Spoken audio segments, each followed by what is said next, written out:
Next up, let's go to Defensive Player of the Year. Now, this one, it's not as controversial as we all might think, but I think one of us might have an interesting answer. You want me to go first on this? Yeah, you go ahead and go first. Okay. I'm going to go with my favorite player, Rudy Gobert. No, I'm kidding. He's a scrub. I'm going with the one, the only Giannis Antetokounmpo. I think he's going to win it again next year. The runner-ups to me are just not at the level of Giannis. I look at guys like Draymond, and I think Draymond is an elite defender. But again, when you look at it from the aspect of Draymond is going to be the guy that's guarding the best bigs, Wiseman is going to be getting dogged out there because why? He's a rookie and he's getting no summer league experience, no time to spend with trainers and coaching staff and the stuff that normal rookies get. He's just being thrown out to the fire. Draymond's not going to have as good of a year because I think he's going to have a lot more pressure on his plate. Another guy I could see maybe Drew Holiday. They don't give it to guards. I'm going Giannis. I think this one's easy. Caleb, who did you put here? I put, and I know this is going to get me laughed at, and I know I'm wrong. I know I'm going to be wrong because guards do not win this award, just like Amir mentioned. But darn it, I'm going to put Marcus Smart. Okay, now listen. I knew it. Here comes the Listen, god dang bias. there has not been a guard win the Defensive Player of the Year award since Gary Payton in 1995. Okay, very long time ago. Now listen, bigs for some reason keep getting this award given to them, but it's like they can't, like guys like Rudy Gobert. How many times has he won it? 3 times, 2 times already. He can't really guard guards. Like I like to have a guy who's versatile out there. So I'm gonna say Marcus Smart guarding 1 through 4. Sometimes he can switch on fives and hold his own, but he's not gonna lock anybody down. But 1 through 4, I like Marcus Smart, and I'm gonna say that he's my pick to win because I don't care if I'm wrong on this. But Yeah, if we I know you're wrong. gun to my head, I had to pick somebody to win it next year. It's I'm gonna Giannis. go ahead and pick Giannis. Yes, because Giannis, I just mentioned versatility, right? Now Yeah. he can't completely shut down guards, but he can guard 1 through 5, and I feel comfortable if he had to do it. And I would say that he should win it. I think the days of bigs getting it like Anthony Davis, like a lot of Laker fans were really upset Anthony Davis didn't get it last year. But here's the thing with that. I don't think Anthony Davis has the versatility that Giannis does. And I think and I hope that voters are starting to look more towards that versatility standpoint instead of just how dominant they are guarding 2 positions, like a Rudy Gobert. Or you know what I mean? Because what's better, having a guy guard 1 through 5 at an A- level, or a guy that guards the 4 and the 5 at an A+ level, but he can't guard 1 through 3? You know what I mean? Yeah. Versatility is so important, and I'm so happy that I think the voters are starting to look at that stuff.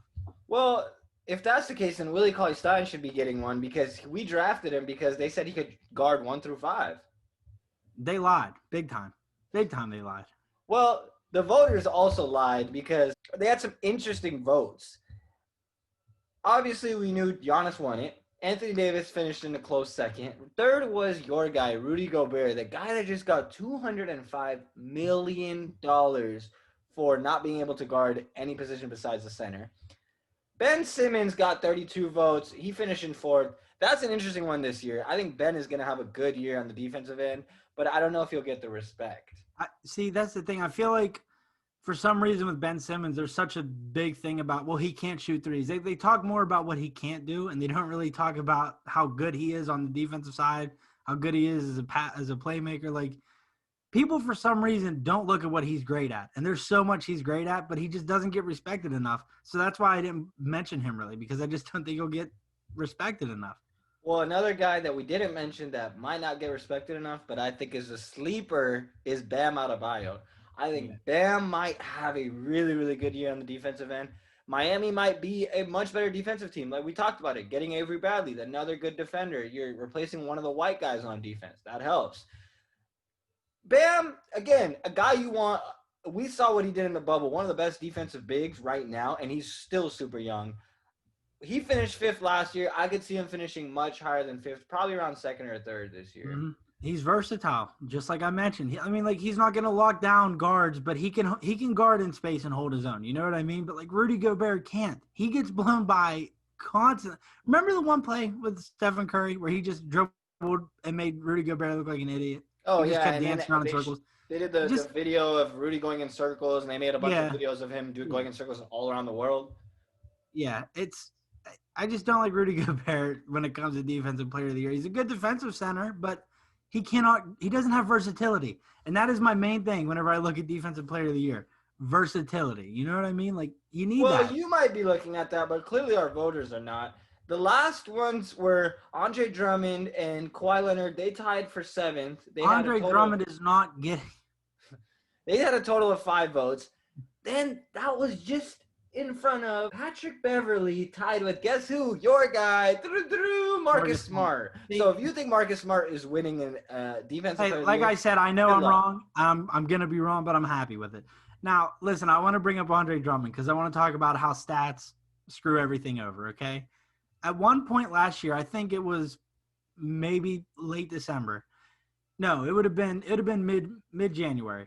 He was on pace to average 2 blocks and 2 steals a game. Okay, that would have been the first time a player did that since like 1993 or something. You would think, based off those stats, he's a great defender, right? But he's not. And I don't know why Cleveland is hyping him up because Cleveland said, didn't JB Bickerstaff say that he plans on having Andre Drummond be in the Defensive Player of the Year talks? That will not happen. I'm sorry. And when it comes to Kawhi, I mentioned this in the Celtics chat earlier, and I know Abe got very upset. Kawhi has not been the same defensive player that he was in 2017-18. Now, listen, he's running on name value. Still a good defensive player, but I agree with him being that low. But he shouldn't be around Drummond's area. He should probably be above Drummond. I don't think Drummond should be on this list anywhere, to be honest with you. Well, to finish off that list, we have Brook Lopez with 4 votes. The last one was Jared Allen with 1 vote. And right in the middle of that was, can you guess who? Oh, Kings' new center, Hassan Whiteside. Did he lead the league in blocks last year? If anyone legitimately thinks Hassan Whiteside's a good defender, I want them drug tested. I want those 3 guys who voted for Hassan Whiteside drug tested, and I want their names to be put out publicly. Because how do you watch NBA basketball and see all of the players and be like, yeah, I like that Hassan guy. I think he's probably the best defender by far.